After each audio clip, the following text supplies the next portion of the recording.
Hi friends, ఓం నమ శివాయ. ఇంట్లోనే టేస్టీగా అలాగే రుచికరమైన టమాటా రైస్ ఎలా చేసుకోవాలో చూసేద్దాం. ముందుగా 2 టమాటాలని చిన్నగా ముక్కలుగా కట్ చేసుకుందాం. ఇలా కట్ చేసుకున్న టమాటా ముక్కల్ని ఒక మిక్సీ జార్లోకి అయితే తీసుకుందాం. అలానే కొద్దిగా కొత్తిమీర, రుచి కోసం కొద్దిగా కొత్తిమీరను కూడా మిక్సీ జార్లోకి తీసుకొని ఆ మిశ్రమాన్ని గ్రైండ్ చేసుకొని పక్కన పెట్టుకుందాం.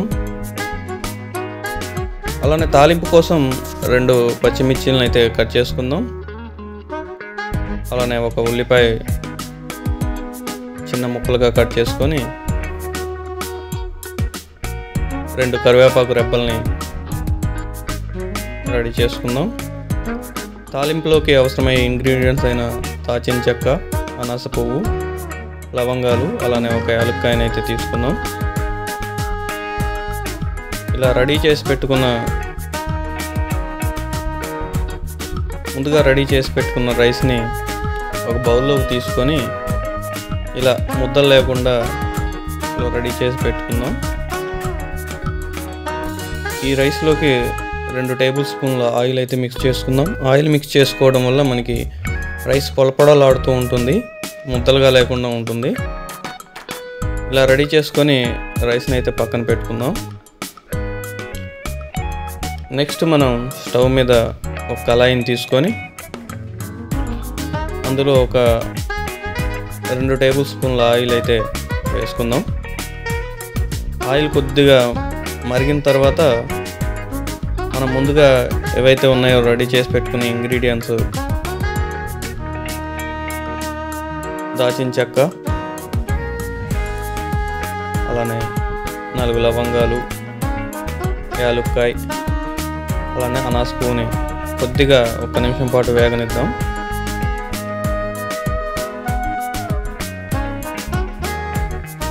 ఇవి వేగిన తర్వాత ముందుగా రెడీ చేసి పెట్టుకున్న ఆనియన్ ముక్కలను అయితే కళాయిలోకి తీసుకుందాం. ఈ ఆనియన్స్ని కొద్దిగా గోల్డెన్ బ్రౌన్ కలర్ వచ్చే వరకు వేయించుకుందాం.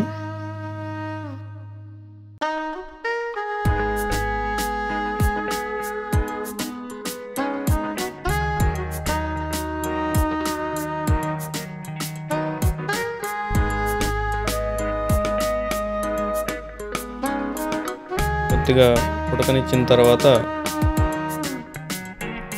ముందుగా కట్ చేసి పెట్టుకున్న పచ్చిమిర్చిని అయితే వేసుకుందాం. పచ్చిమిర్చి కూడా వేగే వరకు వేయించుకోవాలి.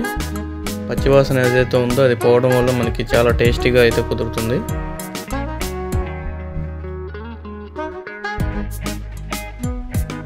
చివరిగా మనం కొద్దిగా కరివేపాకు రెబ్బలను వేసుకుందాం.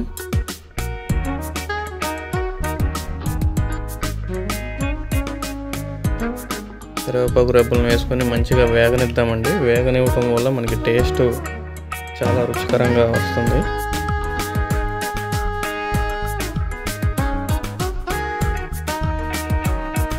అందులో కొద్దిగా అల్లం పేస్ట్, 1 టేబుల్ స్పూన్ అల్లం పేస్ట్ని యాడ్ చేసుకోవడం వల్ల మనకి చాలా రుచికరంగా మనకైతే టమాటా రైస్ రెడీ అవుతుంది.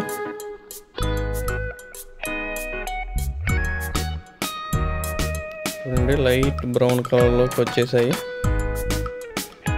కొద్దిగా పసుపు అయితే యాడ్ చేసుకుందాం.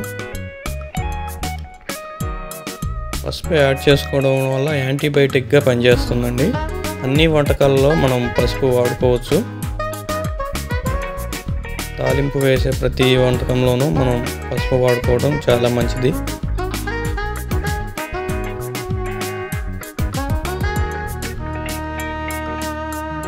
అంతా మిశ్రమం రెడీ అయిన తర్వాత ముందుగా రెడీ చేసి పెట్టుకున్న టమాటా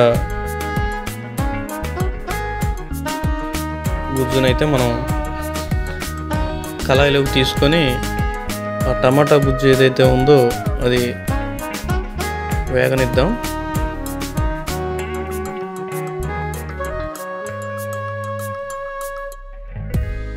ఇలా మూత పెట్టేసుకొని కొద్దిసేపు ఉడకనిద్దామండి. చూడండి ఆయిల్ పైకి వచ్చేసింది, ఆల్మోస్ట్ ఉడికినట్లే అండి. చక్కగా ఆయిల్ పైకి కనిపిస్తున్నప్పుడు కొద్దిగా అందులోకి కొద్దిగా మిక్స్ చేసుకొని ఏదైతే మిశ్రమం ఉందో అందులో కొద్దిగా సాల్ట్ అయితే రుచికి సరిపడా సాల్ట్ మిక్స్ చేసుకుందామండి.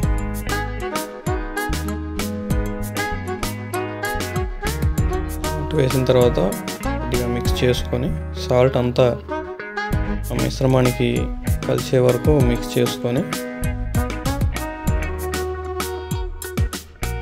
కొంచెం సేపు వేగనిద్దాం. అంతా సాల్ట్ మంచిగా ఆ మిశ్రమానికి పడుతుంది. ఇలా మంచిగా ఆయిల్ పైకి వచ్చే వరకు వేగిన తర్వాత మనం ముందుగా రెడీ చేసి పెట్టుకున్న రైస్ ఏదైతే ఉందో కళాయిలోకి తీసుకుందాం. చూడండి రైస్ చక్కగా ఆయిల్ మిక్స్ చేసుకోవడం వల్ల రైస్లో పొడపొడలాడుతూ చాలా బాగా వచ్చింది. రైస్ మొత్తం మనం కళాయిలోకి తీసుకున్న తర్వాత చక్కగా మిక్స్ చేసుకుందామండి. ఈ మిక్స్ చేసుకోవడం కూడా కొద్దిగా ఎక్కువ టైం మిక్స్ చేయడం వల్ల ఉన్న గ్రేవీ మొత్తం రైస్కి చాలా చక్కగా పడుతుంది.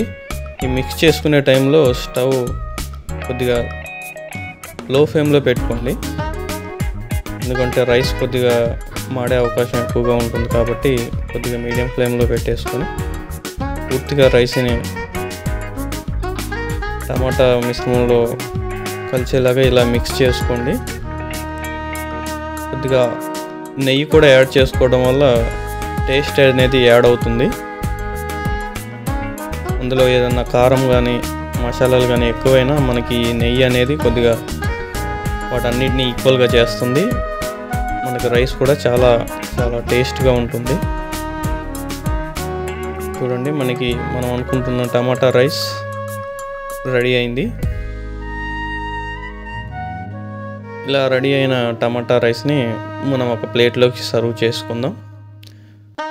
సర్వ్ చేసుకున్న తర్వాత రుచికరమైన టమాటా రైస్ని మెతుకు కూడా మిగలకుండా ఆరగించేద్దాం.